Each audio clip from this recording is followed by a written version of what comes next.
Bom, então aqui eu preparei, que nem a gente falou lá de dar uma introduçãozinha para cada vestibular. Eu peguei agora só de filosofia, mas depois a gente monta lá o grupo. Uhum, Eu separo o melhor de todas as matérias, se der. Da FUVEST, né, a filosofia, ela geralmente é cobrada mais indireta e interdisciplinar, né? Sempre é com história, sempre. Geografia, às vezes, inglês, bastante também, redação, ela é essencial.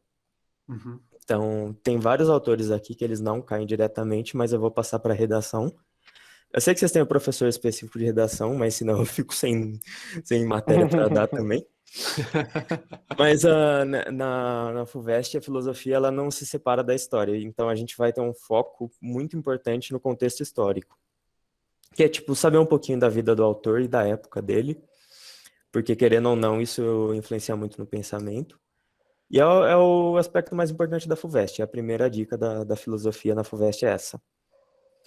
Os assuntos mais cobrados são filosofia política, ética, revolução científica, principalmente, e iluminismo. Os autores mais importantes também são Kant, Descartes, Maquiavel, Aristóteles, Hegel, Marx e Platão. O Kant, ele, nos anos retrasados, não lembro qual, acho que foi 2017, teve uma redação inteira da FUVEST sobre Kant. O tema era só Kant. Então, ele é bem importante mesmo. Uhum. Na Unicamp, a matéria ela também é cobrada interdisciplinarmente e transdisciplinarmente. Isso é um negócio que o Enem faz muito. Geralmente, quem gosta de filme, essas coisas se dá bem.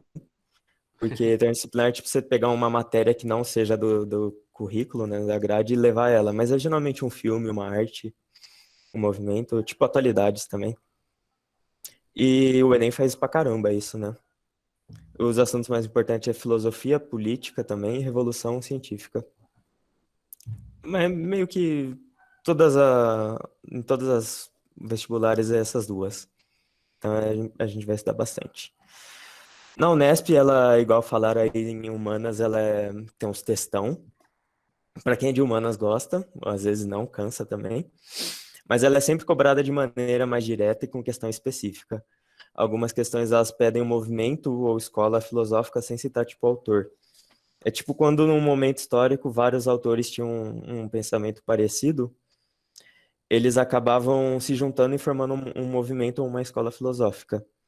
E daí a Unesp ela tem umas questõezinhas às vezes meio chata de ela acaba te descrevendo tudo, mas ela não te cita nem o autor nem o movimento. Daí depois ela pede como uma resposta. Os temas mais cobrados são epistemologia, para quem não sabe, é estudo da ciência também. Revolução científica, metafísica. Metafísica seria tipo mundo das ideias, essas coisas do Platão lá. E o Renascimento também.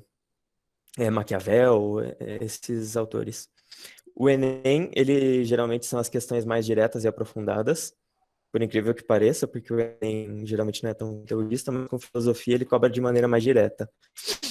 E os temas, eles são bem amplos mesmo, vai desde filosofia até os pensadores modernos, tipo Judith Butler, Angela Davis, temas mais sociais, né? Então aqui a gente começa agora a falar da filosofia em si. Tá dando para acompanhar? Tá muito rápido? Tá Não, tranquilo. tá dando Não, sim, tá tá bom. ótimo, Tá ok, professor. professor. Então, beleza. Professor não, hein? Pode chamar de Henrique mesmo. Desculpa, desculpa. Não, imagina.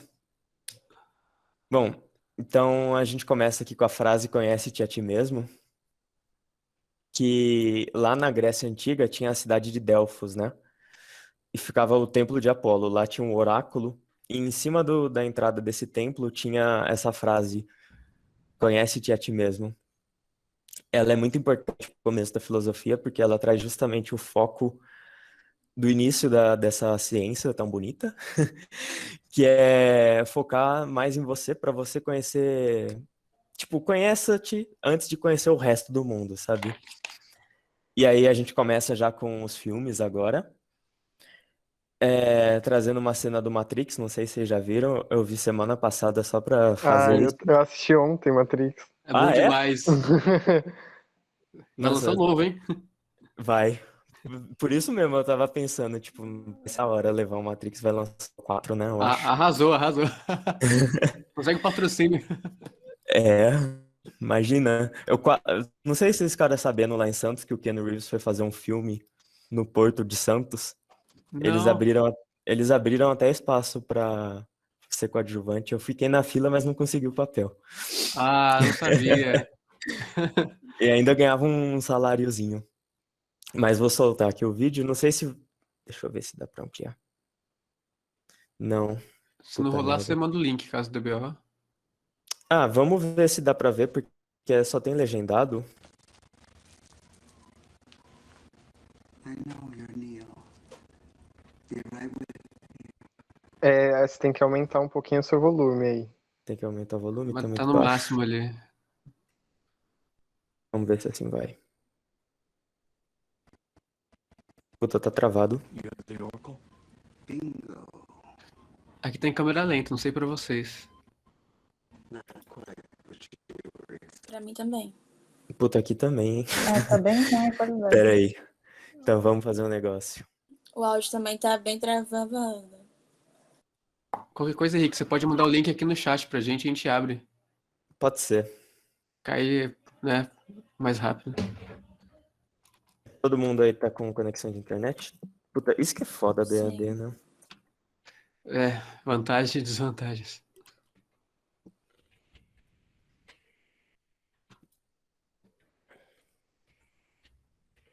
Vamos tentar. Se não for, eu tenho um aplicativo pirata aqui. Olha. E eu deixei o filme já. Tá gravando, você falou o quê? Oi? Não, nada não. Dá pra editar.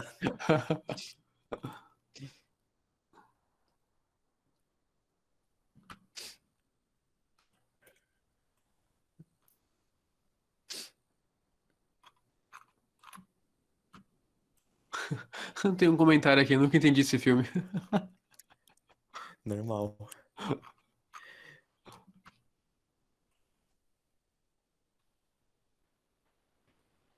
Já apareceu no Recomendados ali do lado a relação entre o filme Matrix e a filosofia. Ah, é verdade. É por isso que a pessoa não entendeu nada ali. A importância da filosofia.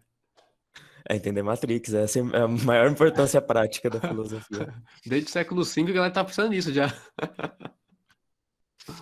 Não te dá dinheiro, mas faz você entender Matrix. É.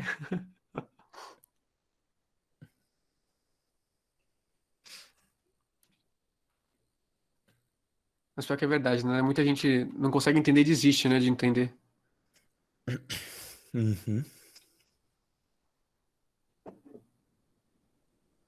Eu não tô conseguindo ver, mas deu pra terminar o vídeo? Deu, acabou Tá agora cada aqui pra um. mim. Ah, eu tô assistindo sim. ainda, eu devo estar atrasado.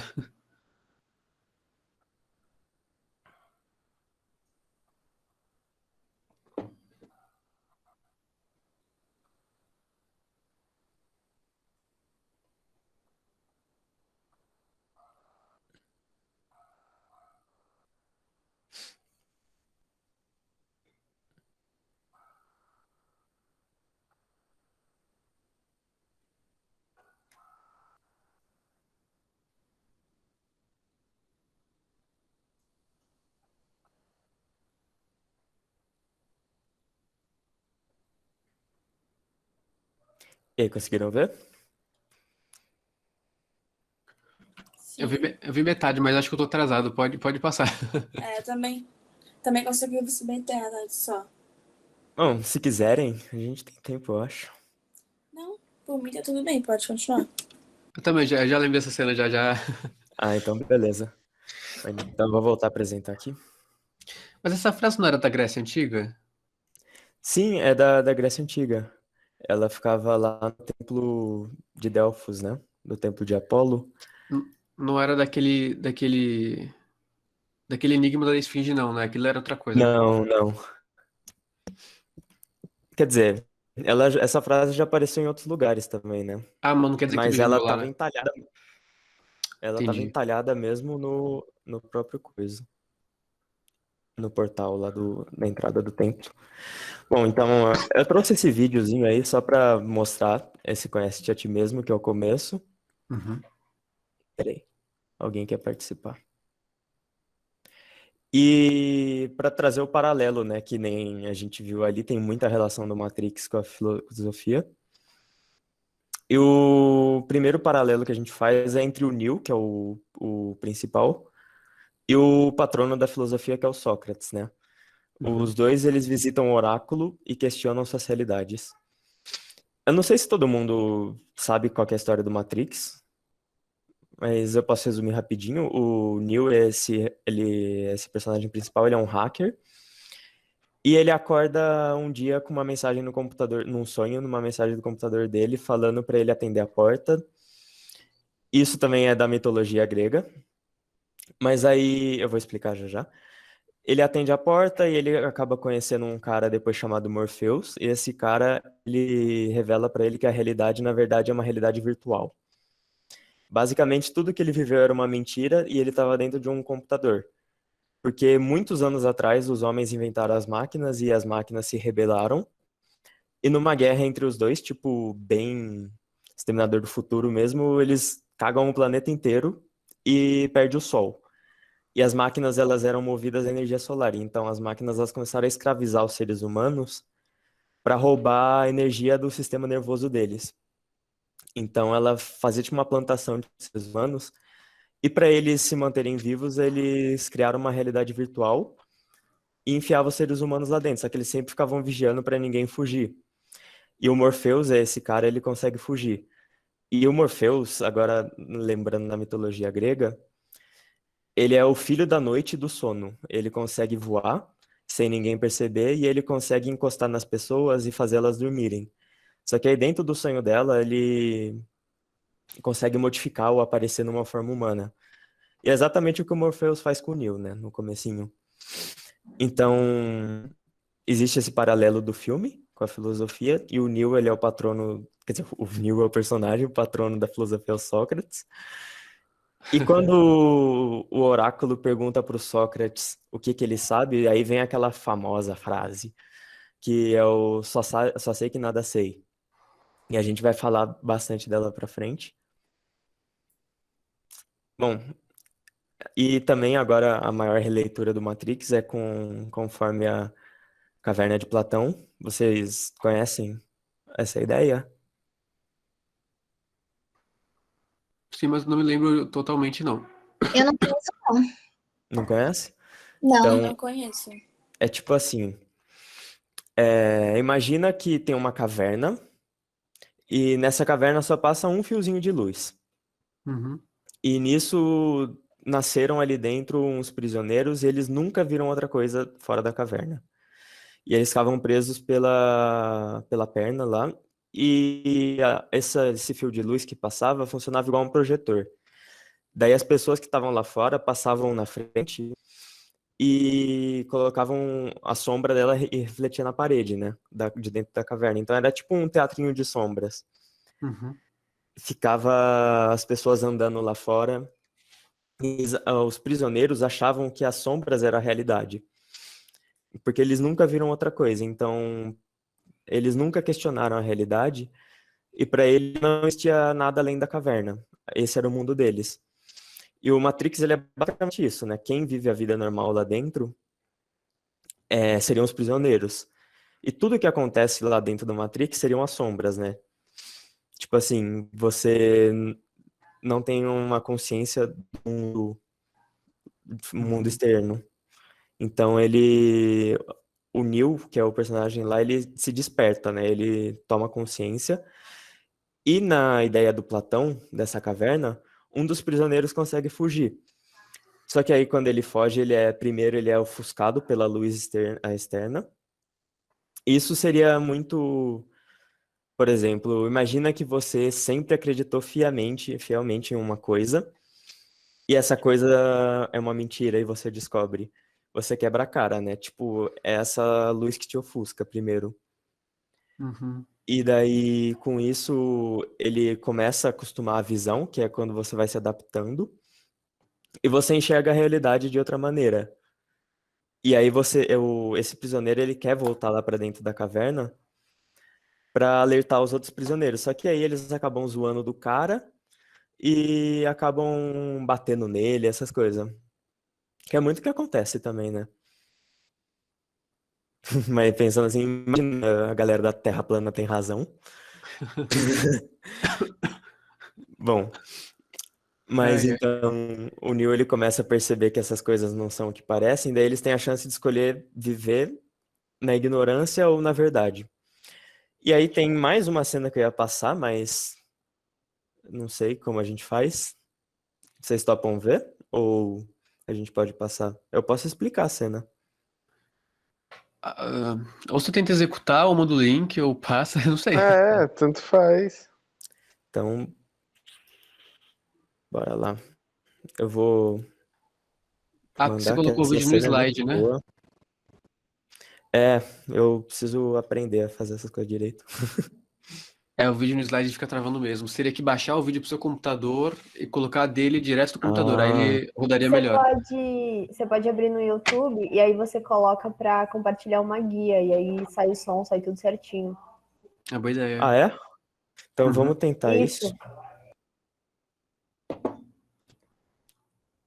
isso. Por isso eu não gosto que chame de professor. Eu que sou aluno aqui.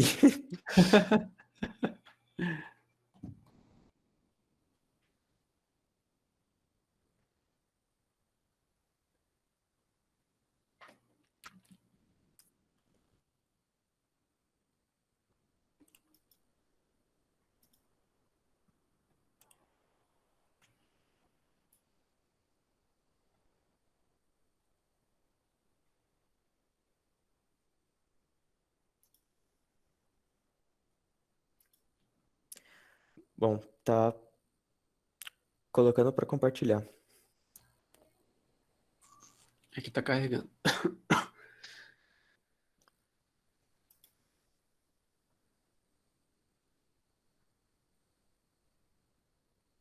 E aí, foi?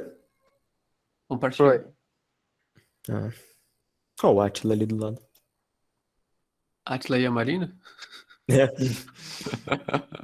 Tem um vídeo dele explicando Matrix. Acho que ele vai explicar melhor que eu. Que eu saiba, o foco dele é biologia, né? É. E parece que tá travado. Eu imagino que devo estar se sentindo um pouco como Alice, escorregando pela toca do coelho. Tá travando um pouquinho, mas dá pra eu acho ver. que sim. Vejo isso em seus olhos. Então, tudo bem. Você é um homem que aceita o que vê, porque pensa estar sonhando. Ironicamente, não está muito longe da verdade. Você acredita em destino, Neil? Não, Por que não? porque eu não gosto da ideia de não poder controlar a minha vida. Eu sei exatamente o que quer dizer.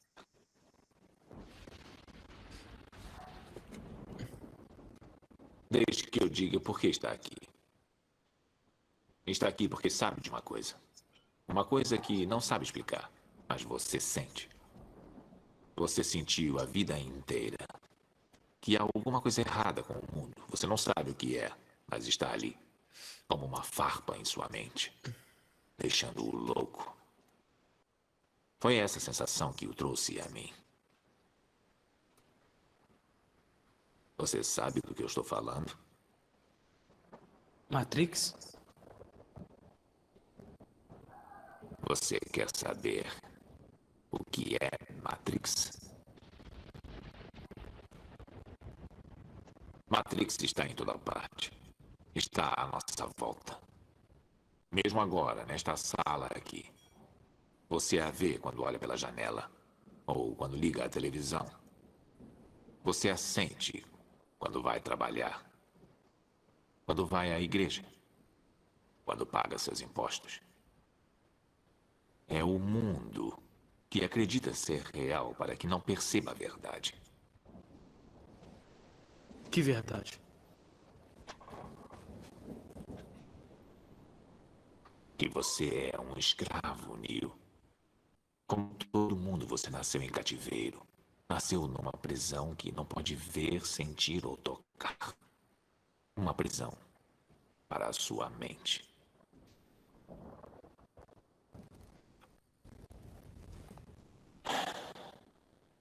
Infelizmente, não se pode explicar o que é Matrix.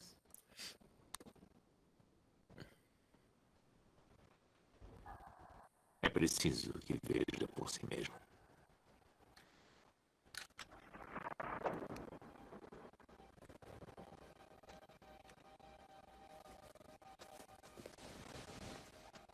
Esta é a sua última chance.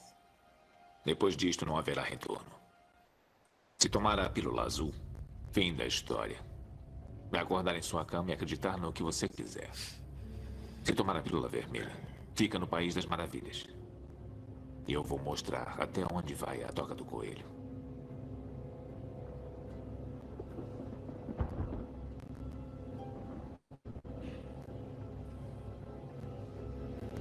Lembre-se, eu estou oferecendo a verdade, nada mais.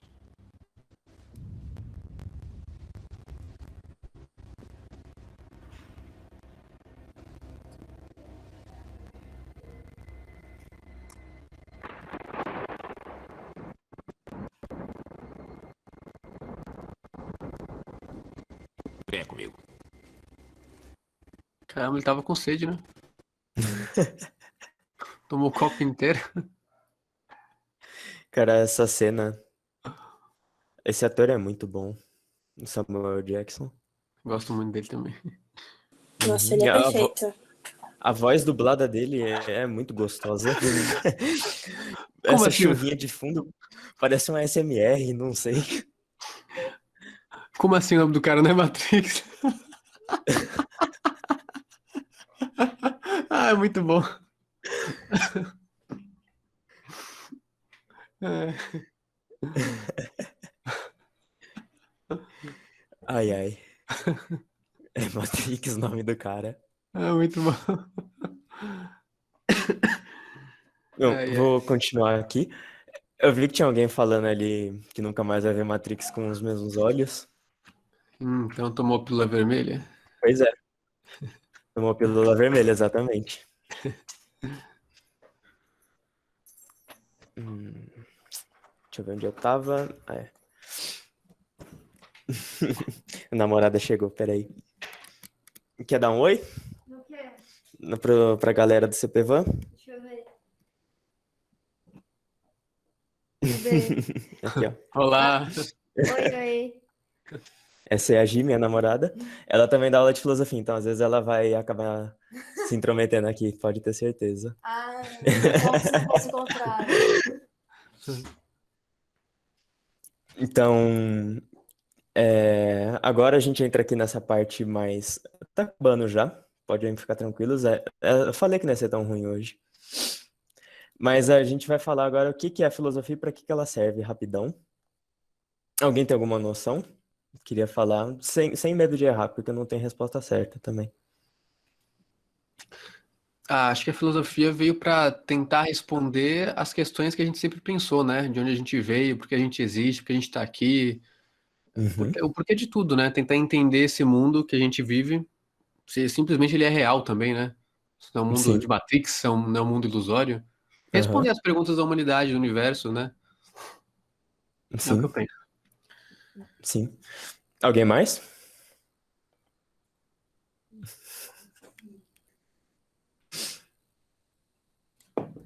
Bom, é basicamente isso e muito mais, né? Ela, além de servir para ser chato com as pessoas,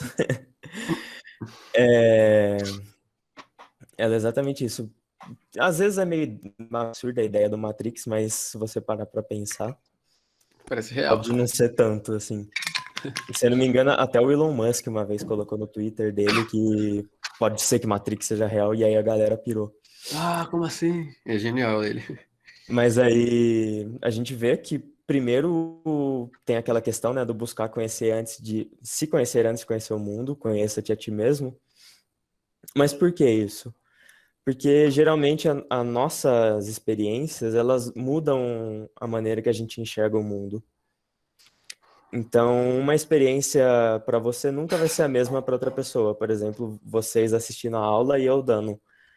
Apesar de ser o mesmo fenômeno praticamente, ela é uma experiência diferente, cada um vai perceber ela de uma maneira diferente. Então é por isso sempre importante se conhecer antes de conhecer o mundo.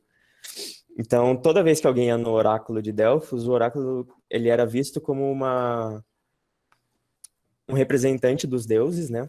Só que o que ele falava não vinha diretamente dos deuses. Ele fazia a pessoa perceber ela mesma, né?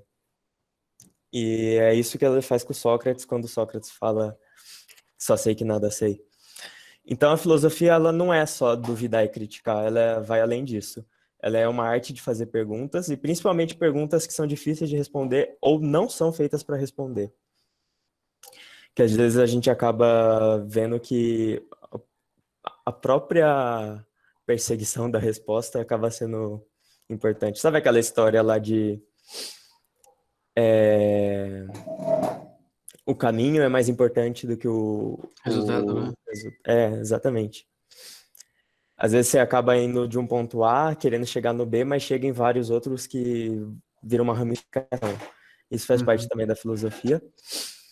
E essa pergunta, geralmente, de a arte de fazer pergunta, ela é geralmente direcionada para aquilo que já é conhecido e tem uma resposta muito consolidada.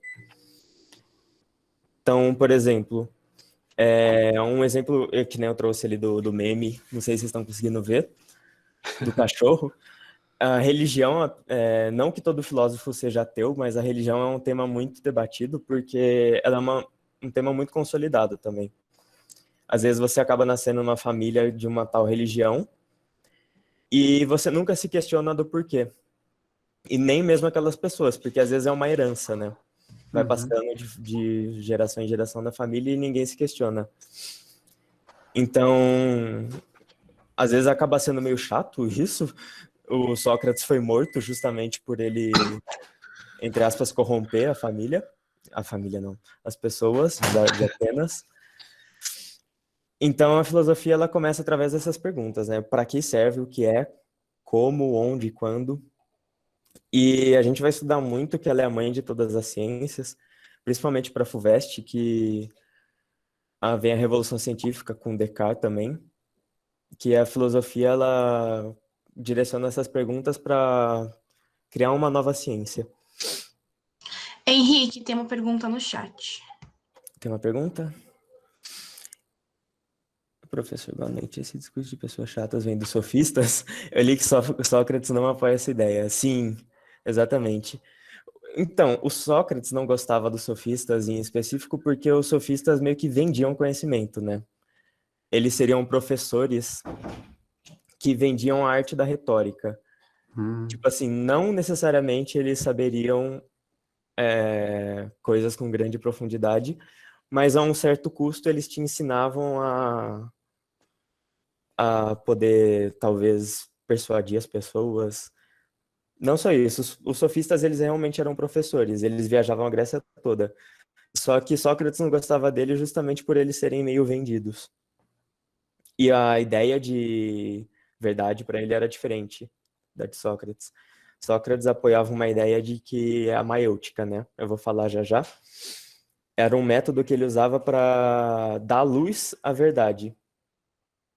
Que eles discursavam nas ruas, né, para as pessoas, para todo mundo ouvir, né? Exatamente. E os sofistas, eles eram esses que queriam vender a arte da retórica, enquanto Sócrates, ele fazia com todo mundo que ele via a maiêutica. A gente vai estudar também mais pra frente os sofistas. E o pensamento filosófico, pode-se dizer que ele aparece muito nos momentos de crise.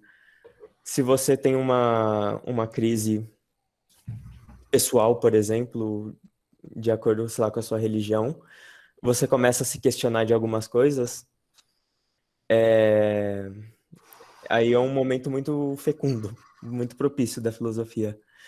E ela também é um pensamento que acompanha a evolução histórica, por isso ela é indissociável do contexto. Então a gente acaba vendo que um autor ele é muito influenciado pelo tempo em que ele viveu. Isso também na FUVEST é o que a gente vai mais estudar. E no início da filosofia, as perguntas sempre foram direcionadas para a origem do mundo, igual o Roberto falou. quando eu perguntei para ele. Mas aí ela vai evoluindo para a relação do homem com a sociedade, para a liberdade principalmente, para temas sociais, para o homem e suas angústias no existencialismo, instituições e poderes, mas um tema mais moderno, que é bem cobrado no Enem. E assim como o Neo, né, o Sócrates ele sentia vontade de questionar tudo à sua volta, e por isso ele saía por Atenas fazendo pergunta. E justamente por isso também ele foi morto, porque ele era considerado uma pessoa que corrompia a juventude de Atenas. Mas como que são essas perguntas filosóficas? Elas são através do o que, para quê, onde, quando. E ela sempre busca a raiz, né? É o que o Sócrates fazia na maêutica. Às vezes você vai indo camada por camada e você chega na raiz da verdade. E um exemplo para deixar mais palpável. Se você, por exemplo, se considera uma pessoa perdida porque você não sabe que vestibular vai fazer ou um curso, aí vem a pergunta, mas por que perdido? Porque eu não sei o que eu gosto, mas por que você não sabe o que gosta? Sabe, você vai indo de camadas em camadas sempre perguntando por quê. Daí você vai acabar chegando numa parte que você vai descobrir o que você não gosta. Por exemplo, eu não sei o que fazer, eu estou perdido porque eu não sei o que fazer. E não sei o que fazer porque eu não gosto disso. Então você acaba fazendo uma listinha, por exemplo, e vai tirando. Não gosto das áreas de exatas, não gosto das áreas de humanas. Isso seria chegar até a raiz. Não com um exemplo tão... mas algo igual o Sócrates fazia. Bom, agora sobre as crenças cotidianas, é bem rapidinho. É quando a gente fala algumas expressões de, por exemplo, o amor é cego, ela é maluca, perdeu a cabeça, ou ai meu Deus. São frases que a gente fala cotidianamente, né? Tipo, deu merda, ai meu Deus, ou essas coisas. Essas frases elas sempre carregam crença, porque se a gente vê que o amor é cego e logo o amor é uma emoção, a emoção ela pode te cegar. É o que quer dizer essa expressão. A gente não para pensar nessas coisas. Mas, por exemplo, perdeu a cabeça. Então, quer dizer que a razão está localizada na cabeça e a razão é a ausência da emoção. São exemplos bobos, mas a gente pode trazer isso para coisas maiores. De novo, por exemplo, a religião, mas tem outras coisas, mas a religião é mais palpável. E a gente agora chega na parte de verdades individuais e verdades objetivas. Isso é um tema bem importante, porque o que é verdade para você pode não ser verdade para outra pessoa. Por exemplo, se alguém fala que bom que, sei lá, a Juliette saiu do BBB. Isso pode ser uma verdade só para você, mas também pode ser uma mentira, talvez, para outra pessoa, porque, né? BBB não se discute, porque, pelo que eu não assisto muito, mas eu sei que a Juliette tem uma base de fãs. É mentira por 6% que não votaram, né? Mentira, eu também não assisto, não sei. Eu não sei, mas eu sei que é ou ame ou odeio. Essa não era a Carol? Não, a Carol já foi a odiada da vez. Ela já saiu, então a galera já deu uma acalmada. E a gente acredita também que a gente é livre, porque a gente pode escolher entre bem e mal, pode escolher, sei lá, entre coisas boas, sei lá, pizza ou lanche. Ou a gente pode julgar e comparar também. Professor, a Vitória ali, ela falou no chat que ela não conseguiu entender. Não conseguiu entender o que em específico? Acho que a parte da explicação da verdade. Acho que a verdade objetiva, né? Eu também acho que... Então... Porque acho que esse exemplo ficou meio perdido. Acho que você falar da religião, que é uma crença mais fervorosa, assim, eu acho que fica um exemplo mais fácil. Ou uma coisa mais, tipo, por exemplo, se eu falar que esse livro aqui ele é branco, essa parte, caso você não seja daltônico, você tende a concordar comigo. Isso seria uma verdade objetiva. Agora, se eu falar que eu prefiro filosofia do que física, isso é uma verdade... Acho que ela falou aqui das expressões. Ah, das expressões? Ah, do amor é Bom, cego? isso. Bom, as expressões seria tudo que a gente acaba vendo no nosso cotidiano, mas a gente não questiona, carrega uma crença. E geralmente é uma crença muito consolidada na sociedade. Exatamente por isso a gente não questiona. Tipo, é lógico que a gente não vai se questionar por que que o céu é azul, por exemplo. Mas a gente pode se questionar por que que o amor é cego. São pequenas frases que elas carregam uma crença que, querendo ou não, às vezes você nem parou para pensar, mas você acaba acreditando em uma coisa. Seriam tipo tradições, herança, basicamente tradições. A filosofia, às vezes, ela tende a romper tradições. Alguma coisa que, por exemplo, sua mãe pensa que você já não pensa. Muita coisa assim de conflito de geração. Por isso que a filosofia ela é muito defensora das lutas sociais também. Se você faz parte de uma minoria também, a filosofia provavelmente pode te agradar bastante, sinta-se abraçado por ela. Não sei se deu para entender melhor agora essa parte das expressões, mas são basicamente coisas cotidianas que a gente não questiona. Ô, Henrique, Oi? a realidade subjetiva seria o gosto pessoal. Isso, também. Seria- Henrique, Oi? a Vitória falou, a filosofia sai do senso comum, é isso? Também. Ela E aí a sai. Babi falou que podemos colocar o racismo institucional e o machismo institucional como uma expressão. Como assim, Babi? Se puder falar um pouquinho mais? Ela falou, porque recentemente essas coisas foram questionadas por nós. Sim, com certeza. É... Sim, então, o racismo institucional e o machismo institucional, eles são coisas veladas, né? Ele não é tipo um racismo escancarado que a gente acaba identificando facilmente. Então, é um bom exemplo, sim, porque são coisas que não são questionadas. Por exemplo, quantos funcionários pretos existem no CPVão, um exemplo. Isso não é um racismo escancarado, mas ainda assim é um racismo estrutural, por exemplo, institucional. Então, muitas pessoas não se questionam dessas coisas. Mas existe um motivo e você pode filosoficamente se questionar dele. É um ótimo exemplo. Vocês conseguiram entender? Uhum.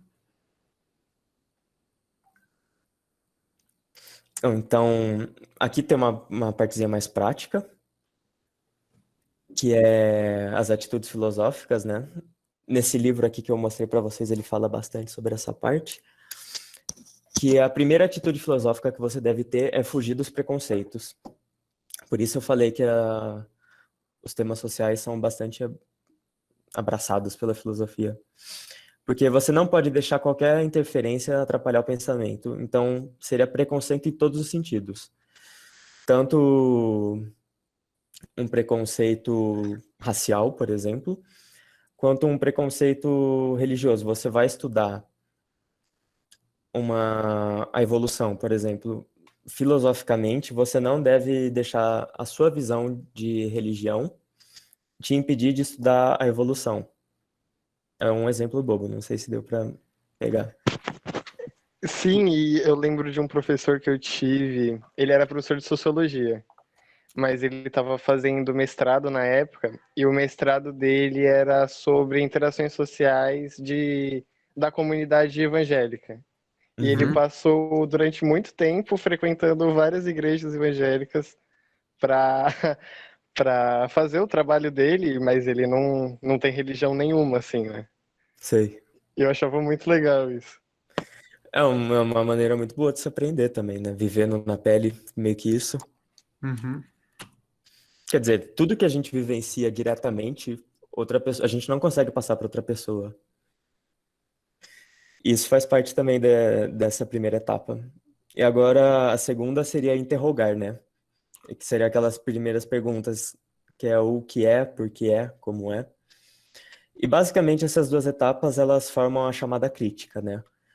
Quando Sócrates falou lá no começo que buscar, só sei que nada sei, então ele se colocou numa posição de buscar o conhecimento quando ele admitiu que não sabia. É uma crítica. E a terceira etapa, ela talvez uma das mais importantes, é não ter a certeza de nada. Porque a certeza, primeiro, ela pode reduzir sua crítica, e segundo, que nada é tão estável para você ter certeza o tempo todo.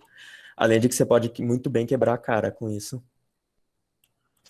Não sei se vocês assistiram Esquadrão Suicida, mas eu tava com um hype pra esse filme e quebrei a cara. Então lembre-se, não tenha certeza de nada. Eu não vi. Eu pessoalmente não gostei, mas Total, professor, também quebrei. vão relançar Que ele, ódio. então espero que melhore. Tô nessa também. Então, para que a filosofia? A gente chega nessa questão. Já que ela não traz dinheiro, ela é complicada, os efeitos são difíceis de ser vistos ou demorados, e ela pode ser considerada uma ciência que já teve sua utilidade, né? Porque atualmente o nosso pensamento, entre aspas, seria mais avançado do que, por exemplo, não é certo falar avançado, mas vocês entenderam, né? Tipo, do que os gregos antigos. Eles se questionavam de coisas que a gente ainda não tem resposta, mas conforme a nossa sociedade foi evoluindo, surgiram outras questões. Então, às vezes a gente se pergunta, para que eu vou ficar pensando no sentido da vida, enquanto a sociedade está no caos, por exemplo? Isso também pode ser muito bem respondido pela filosofia, mas ela tem essa dificuldade de ser, entre aspas, uma ciência morta, porque uma das utilidades dela foi dar origem a todas as ciências que a gente conhece hoje. Ô, Henrique, Oi. a Vitória perguntou se o preconceito não seria relacionado ao senso comum. Também. Por isso é importante a gente estudar. E... quebrar os preconceitos, né? Sim. Preconceito em todos os sentidos também. Mas o senso comum, ele tem a sua importância também, mas que nem falaram lá em cima, a filosofia, às vezes, ela acaba saindo desse senso comum. E é a intenção dela. Uhum. Então, não sei se deu para pegar, para responder. Uhum. Senão pode perguntar de novo. Ela falou que entendeu. Uhum. Entendeu. Então, na verdade, a filosofia, ela... o para que serve isso, né? Já é uma indagação filosófica. Mas a gente tende a ver a filosofia como uma técnica para produzir conceitos. Isso é um filósofo muito difícil que fala. A minha namorada tá até olhando aqui agora. Na faculdade a gente estuda ele, mas graças a Deus vocês não vão precisar dele no vestibular. Quem se interessar, eu vou deixar o nome aqui. Mas ele é muito doido. Para quem estuda até computação, estuda ele. Se alguém for para áreas mais exatas, talvez leia ele. Eita. Pois é. A filosofia na faculdade ela é muito diferente do que a gente vê no ensino médio. Muito mais aprofundada. Muito mais cotidiana, não sei também. Tipo, às vezes a gente vê coisa na filosofia do ensino médio que a gente não sabe para que a gente vai usar isso. Mas então ela pode ser usada como uma técnica para produzir conceitos e eles nos auxiliam a ter uma vida mais sábia. Agora falando por experiência própria na psicologia, ela é mega, mega, mega importante. Quem for para psicologia vai estudar uma filosofia muito aprofundada e que auxilia bastante mesmo, porque mais para frente a gente vai ver existencialismo. A gente tem que lidar com angústias, emoções,